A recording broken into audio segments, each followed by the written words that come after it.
చూశాను. ఈ మండలంలో ఎక్కడా నీళ్లు లేవు. గవర్నమెంట్ కొళాయి ద్వారా వదిలే నీళ్లు మీ ఊరిని దాటుకునే మా ఊరికి వస్తున్నాయి. మధ్యదారిలో పై పగలగొట్టి నీళ్లు దోచుకుంటే మేమేమైపోవాలి? మా తర్వాత 8 ఊళ్ళు ఉన్నాయే. మనలో మనమే నీళ్లను సమానంగా పంచుకోలేకపోతే మనం వెళ్ళి పక్కూరుని ఎలా నీళ్లు అడగగలం? అన్నా ఇంత బాగా మాట్లాడుతున్నావే, రాబోయే ఎలక్షన్ లో నిల్చుని ఎమ్మెల్యే అయ్యే ఒక్కో ఊరికి విడిగా కొళాయిలు వేయించి నువ్వే నీళ్లు ఇవ్వచ్చుగా. తమ్ముడు ఏం చదువుకున్నావు? 5వ తరగతి. అందుకే రాజకీయం మాట్లాడుతున్నావు. చూడు తమ్ముడు, మన సమస్యలన్నింటినీ తీర్చుకోవడానికి మనమే అధికారంలోకి రావాలనుకుంటే అది జరుగుతుందా? అధికారంలో ఉన్న వెళ్ళి అడుగుదాం తమ్ముడు. నువ్వు చెప్పేది వినడానికి బాగుంటుంది. ఇక్కడ గవర్నమెంట్ ని ఎదిరించి పోరాడే ధైర్యం ఎవరికుంది? ఉన్నోళ్ళలో సగం మంది కొట్లాట్లు సెటిల్మెంట్లను తిరుగుతున్నారు. ఇంకో సగం మంది సెల్ ఫోన్ లో ఫేస్బుక్, వాట్సాప్, టిక్ టాక్ అని 24 గంటలు కాలక్షేపం చేసేస్తున్నారు. కొద్దో గొప్ప పనిచేసే కుర్రాళ్ళు కూడా ఇక్కడ పని లేదని పారి నిలిపోయారు. ఎందుకయ్యా ఇంకొకటి అంటారు? నువ్వురా, నేను వస్తాను, మనం వెళ్ళి అడుగుదాం. ఈ రోజు మనం హక్కుల కోసం పోరాడకపోతే ఖచ్చితంగా అడగాల్సిన పరిస్థితి వస్తుంది రేపు. అప్పుడు మనలో ఎంతమంది నీళ్ళకి చచ్చిపోయి ఉంటామో తెలియదు. కానీ మా ఊరోళ్ళు మాత్రం వస్తే చాలదు, మిగతా ఊరోళ్ళు రావాలి. అలా పోరాటానికి రాని ఎవరికి నీళ్లు లేవు. సూపర్, అలాగే చేసేద్దాం. మనం ఇలా గొడవ పడకుండా ఐకమత్యంగా నీళ్లు పట్టుకుని పోదామా? ముందు ఆ పిల్లకి నీళ్లు త్వరగా బడికి వెళ్తుంది. మళ్ళీ రాపోదాం. నా బావకి ఎదుటోళ్ల మనసులో చోటు సంపాదించడానికి గంటల తరబడి మాట్లాడటమో తెలుసు, మౌనంగా ఉండిపోవడమో తెలుసు. అందరి మనసులో చోటు సంపాదించిన అతను నా మనసులో చోటు సంపాదించింది అలాగే. అదిగో వచ్చేసినారమ్మా. ఏనన్నా, నీటి ఊటు ఉన్న చోటు నిజంగానే చెప్తారా? అవును తల్లి, ఆ కాలంలో ఇంజనీర్లు మిషన్లు ఆడుండేవి. బాగా చదువుకుని మేధావులు అంచనా కూడా తప్పొచ్చు, కానీ ఈ బాబు నీటి ఓటను గణించాడంటే తప్పనే తప్పదు. ఓ రాండి దుబాయ్ బాబు, రండి రండి. నమస్కారం. దీనికోసం దుబాయ్ నుంచి వచ్చారా? ఆయన పెద్దమామయ్య దుబాయ్ లో పనిచేస్తున్నాడు. రండి రండి. ఓ డమ్మీ దుబాయా? అవునండి, ఈ దుబాయ్ డమ్మీయే. కానీ కళ్ళద్దాలు ఒరిజినల్ దుబాయే. చూసారా, బాగా మూసుకుంది ఎడర్లో రక్షణ కోసం. సారీ అండి, ఎక్కడ కాపర్ కమ్మీలు దొరకలేదు, అందుకే కొంచెం లేట్ అయింది. పర్లేదు బాబు, వానలు లేనందువలన చుట్టుపక్కల జనాలంతా పొలాల్ని గాలి కొదిలిపడేసి బొతుకు తిరిగి పొరుగురు పోయినారు. కానీ నాను ఈ గొంతులో ప్యానం ఉన్నంత వరకు ఈ మట్టితోనే ముడిపడి ఉందాం అనుకున్నా. అయ్యా, కన్నీరు ఒకటే, అది సంతోషానికా దుఃఖానికా అని మనమే నిర్ణయించుకోవాలి. మీ మంచి మనసుకి మట్టిలో బంగారం పండుతుంది. చాలా సంతోషం బాబు.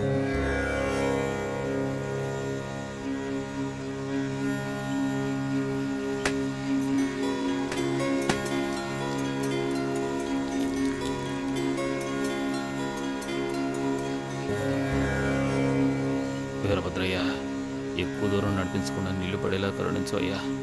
తండ్రి, నువ్వే దయ చూపించాలి. తల్లి, మొదలు పెట్టమంటారా? కానీ రా. Water please come in please. ఎక్కడున్నావు? వాట్ బావా, వాటర్ కమ్మింగా? ఇటువైపా? ఇటే వెళ్దాం. పద వెళ్దాం. అమ్మా పైడి తల్లి, నీళ్లు చూపించమ్మా. బావా, అటువైపు వాయువ్యం కదా, గాలే ఉంటది. అయ్యో, సరే ఇటు. సరే పద బావా వెళ్దాం.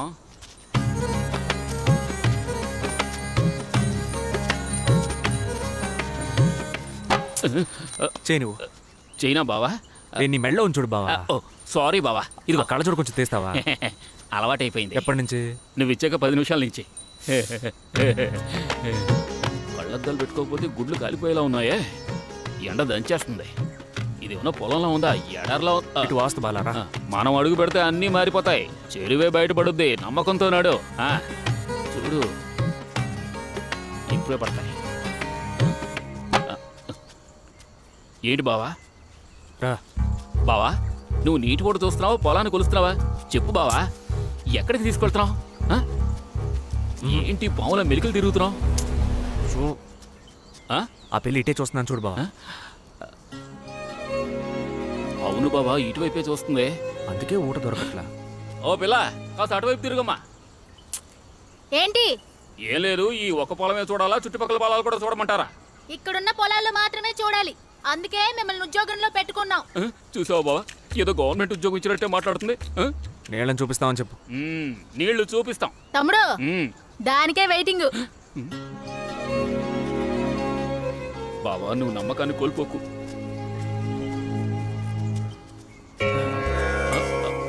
బావా,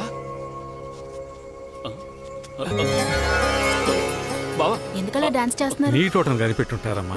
దిస్ ప్లేస్. ఆ తల్లి కరుణించింది. అందరూ దేవుడికి దండం పెట్టుకోండి. విభూతితో ఎంత పెద్ద సున్నా ఎందుకు గేస్తున్నాడు? అయ్యా చెప్పండి బాబు. 150 అడుగులో నుయ్యి తవ్వితే నీళ్ళు వస్తాయి. 4 దిక్కులు సహకరిస్తున్నాయి, బాగుంటుంది ఓట. చాలా సంతోషం, మంచి మాట చెప్పారు. ఇక్కడ గనక నీరు పడకపోతే ప్రతిరోజు నువ్వే మా ఇంటికి నీళ్ల బండి తోసుకురావాలి. ఏంటి? మా బావే ఈ చుట్టుపక్కల ఊళ్ళలో నీటి ఓటను గణించడంలో నెంబర్ 1. ఒకవేళ నీకు అనుమానంగా ఉంటే వెళ్ళో పాడావు కట్లు విప్పాయి. అది చుట్టుపక్కల పొలాల్లో మేసి ఇక్కడికే వచ్చి పడుకుంటది. అది అలా పడుకుందంటే ఇక్కడే నీటి ఓటుందని అర్థం. ఓ, అయితే మా ఊరి పాడవకే తెలుసన్నమాట. చూసావా? అయితే ఈ మాత్రం దానికి దుబాయ్ నుంచి దుబాయ్ బాబు గారు ఎందుకు వచ్చినట్టు? ఇలా చూడండి, అబద్ధాలు చెప్పి ఆడుకోవడానికి ఇది ఆషామాషి కాదు. అంచనా సరిగ్గా ఉంటుంది, నీళ్ళు వస్తాయి. నేను చెప్పినట్టు నీళ్ళు వస్తే మీరు మా ఇంటికి నీళ్ళ బండి తోసుకురావాలి. సూపర్ గా చెప్పావు బావా. డైలీ 4 బండి తోసుకురావాలి. సీత లేటంటుంది. సీతాలా? ఇక్కడ నీళ్ళు అదేం లేదు నాన్న, ఈ ఉద్యోగమే చక్కగా ఉంది కదా, మరి ఇంకెందుకు దుబాయ్కి వెళ్ళి ఒంటల్ని మేపుకోవడం, ఇక్కడే ఉండి పని చేసుకోవచ్చు కదా అంటున్నాను. వచ్చిన వాళ్ళతో మాట్లాడే అదేం లేదయ్యా, తను చెప్పిన దాంట్లో తప్పేం లేదయ్యా. ఇక్కడ చేయాల్సిన పనులే చాలా ఉన్నప్పుడు ఎందుకు అనవసరంగా దుబాయ్కి వెళ్ళి పని చేయడం అంటున్నారు. అది కూడా న్యాయమే కదా. అంతేగా సీతాలు? చాలా స్వీట్ గా మాట్లాడుతున్నారా. మీ మీటింగ్ లో 2-3 మీటింగులు నేను విన్నాను బాబు. మీలాంటి వాళ్ళు 4 ఉండాలా. నుయ్యిదవి నీళ్లను కంట చూసి మిమ్మల్ని మళ్ళీ వచ్చి కలుస్తా. అయ్యో అయ్యా, తప్పుగా అనుకోకండి. మా నాన్నగారే మీతో మాట్లాడారు. ఆయన కలిసినప్పుడు మీరు ఆయనకి ఇచ్చేస్తారా? మీ నాన్నగారిని కలిసి నేను మాట్లాడుకుంటాలే, ఇది పట్టండి. అయ్యో, మా నాన్న ఈ పనికి డబ్బులు తీసుకోకూడదు అనుకుని ఉండొచ్చు. మీరు మా నాన్నని కలిసినప్పుడు ఆయనతో మాట్లాడిచ్చేయండి. నేను వెళ్ళొస్తాను, ఉంటాను. వస్తానమ్మా. సీతాలు ఉండనా మరి? బావా, ఓ 100 రూపాయలు తీసుకుంటే టీ అయినా తాగేవాళ్ళం. ఊరుకో బావా, మీ నాన్న డబ్బులు అడిగితే ఏం చెప్తావు? ఈ పని సీతాలకి ఉచితం. చూస్తా ఓట ఎలా పడుతుందో. బాబు రణసింగం, మీరే చెప్పండి అయ్యా. అందరికీ నమస్కారం.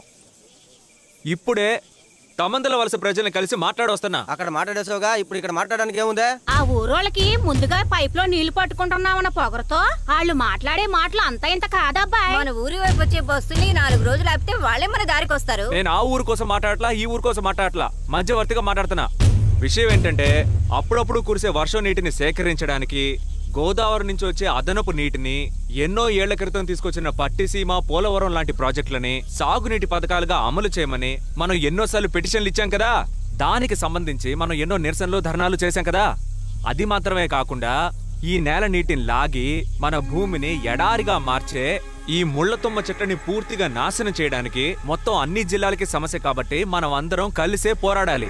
అందుకే మనం ఇక్కడ కూడాం. సరేనా? ఏమంటున్నావయ్యా? ఈ జనానికి గంజి పోసేది ఆ తుమ్మ చెట్లే. వాటితోటే వీళ్ళు 2 పూట్ల కడుపు నింపుకుంటున్నారు. వాటిని నాశనం చేసి వీళ్ళని పార్వతీపురం బస్ స్టాండ్ లో బిచ్చమెత్తుకోమంటావా?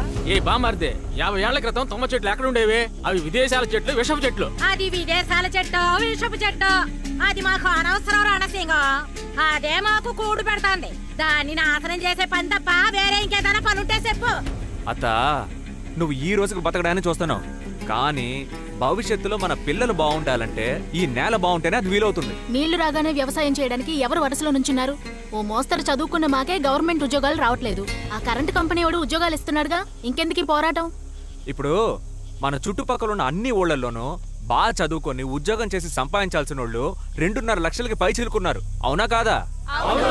ఈ కరెంటు కంపెనీ వాళ్ళు మన ఊళ్ళోకి వస్తే ఎంతమందికి ఉద్యోగాలు ఇస్తారు చెప్పండి?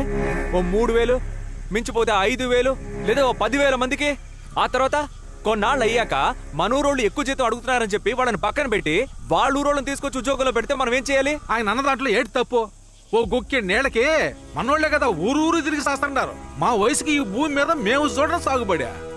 ఏటి కొంచెం ఆదమరిచి ఉండిపోయాం. భూమిలో ఉన్న నీళ్లు మొత్తం లాగేసినారు. బాబు రణసింగం, మీరింత దూరం నేరుగా వచ్చి పిలవటం వల్ల మా జమదాల జనం అంతా కూడా మీ పోరాటంలో పాలు పంచుకుంటారు. చెప్పండి అయ్యా, ఏమంటారు?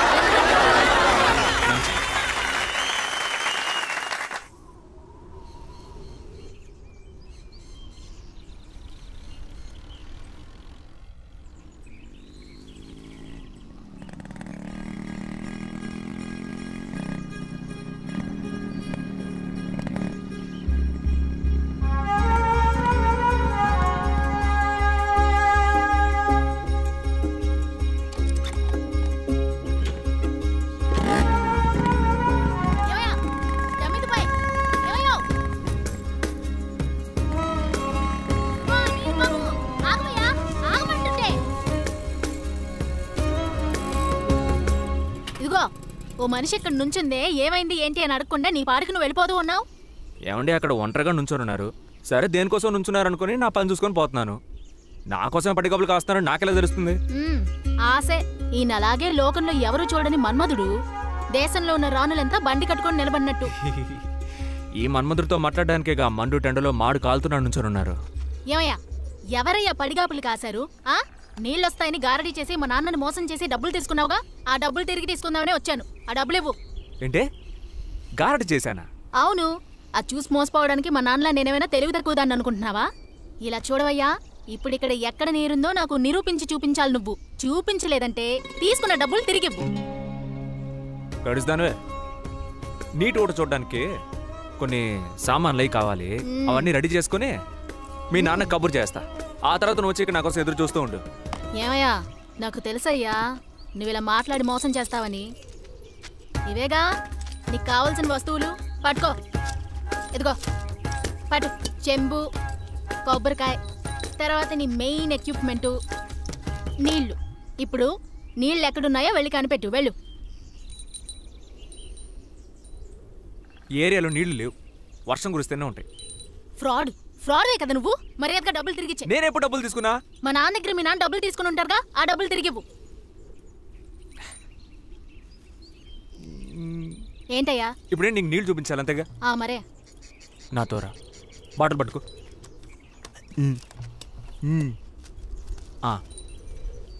దేవుడా ఇదే నాకు పళ్ళంగా రావాలయ్యా. ఆగోయ్యా, ఏంటిది? ఏది చూడండి. చెయ్యి ఓపెన్ చెయ్యి. చూడండి. అయ్యో ఇది కాదయ్యా, చెయ్యి ఓపెన్ చెయ్యి. ఓపెన్ చెయ్యమంటున్నానా? తెరు, చెయ్యి తెరు. అదే కదా. ఓయ్ కొబ్బరికాయ ఉండే పని చూడిపోతుంది.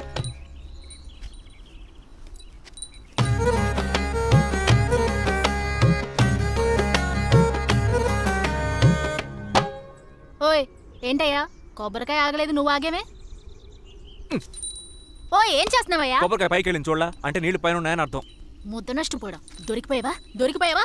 నువ్వేదో చేస్తావని నీ మాటని మా నాన్న నమ్మి నా పెళ్లి కోసం దాచుంచిన 2 పెట్ల నెమలి గొలుసుని అమ్మి అక్కడ నుయ్యి తవ్వుతున్నాడు. ఆయన సంగతి వెళ్ళి చెప్తాను నిన్ను. ఇలా ఇవ్వు. చూడు, ఒకవేళ మీ నాన్న తవ్వే నుయ్యిలో నీళ్లు వచ్చాయి అనుకో, నీ 2 పెట్ల చైన్తో పాటు తాళి కొనిస్తాను. కట్టుకుంటావా? కట్టుకుంటా. ఉండు, పోలీసులతో చెప్పి నీ చేతికి బేడీలే ఇస్తాను. తాళి కడతాడట. తాళి మోసగాడ.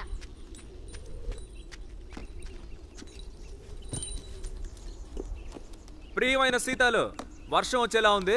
వర్షం ఆగాక వెళ్ళి కంప్లైంట్ ఇచ్చుకుందాం. వచ్చేలా నుంచో. ఏంటి వర్షమా? ఏమయ్యా నీ అబద్ధాలకి హద్దులు లేవా? ఈ మండు టెండలో వాన పడుతుందా నీకు?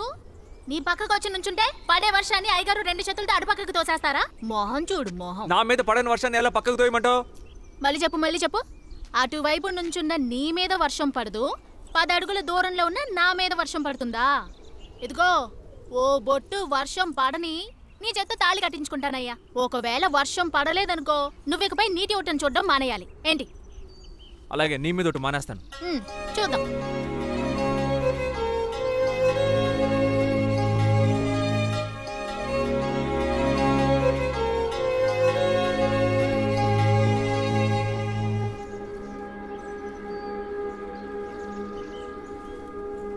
దొరికే